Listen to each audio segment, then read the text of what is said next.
Notre numéro du jour s'ouvre sur un carnet rose avec l'homme qui s'est illustré d'une manière si particulière sur la toile. Hassan Diouf, pour Le Point, le nommé, s'est marié. Surnommé le Khoromman, ce dernier a épousé une belle Sénégalaise du nom de Maguette Diallo. Le mariage a été célébré en toute sobriété à la cité Alioune Sow. Pour info, l'heureuse élue, Maguette Diallo est sœur à la femme de Didier Baramounioul, animateur à Sénéweb. D'après une source, la jeune fille occupe la deuxième place dans le cœur de l'homme dénommé l'insulteur public. L'américaine Malika est toujours la AO. Bon ménage au couple. Sortons de ce carnet et parlons d'un autre carnet artistique avec le chanteur reggae Ombre Zion,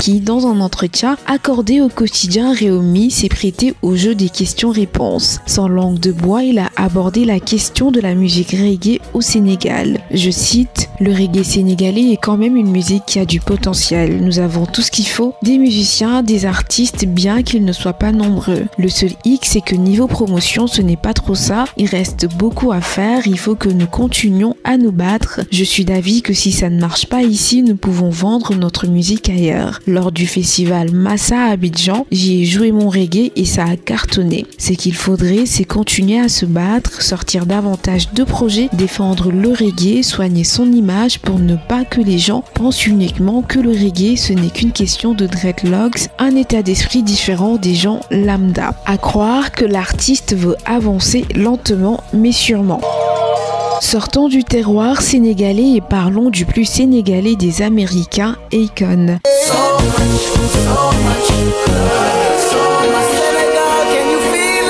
Il s'agit ici de son projet Akon City qui ne cesse de faire parler depuis un certain moment. Ce dernier n'a pas perdu de temps pour porter la réplique aux détracteurs de son projet immobilier. Dans une note, il dénonce ses attaques et promet de se rendre prochainement à Dakar avec ses équipes. Akon City est le projet d'une vie, il ne saurait être sali par l'aigreur d'un homme qui multiplie les affabulations et les mensonges depuis des années. Ce différend très ancien sera réglé à nouveau devant les tribunaux américains, mais toute tentative de chercher à nuire au projet Akon City est vaine et se retournera contre l'auteur de ces propos malveillants et diffamatoires. Ne leur donnons pas plus de publicité. Akon City a, comme tout projet immobilier complexe et ambitieux, subi des retards liés à ces 2 années de pandémie mondiale, a-t-il marqué. Affaire à suivre. Parlons de tout à fait autre chose pour clore cette actualité people. Reporté à maintes reprises en raison de la Covid-19, le concours de beauté Miss Monde 2021 s'est finalement tenu. Et c'est la Miss Pologne Karolina Bielawska qui est repartie avec la couronne mondiale. Âgée de 23 ans, la reine de beauté polonaise succède à la Jamaïcaine Toni Singh. Pour cette 70e édition, la cérémonie s'est déroulée au Coliseo José Miguel Agrelo à San Juan.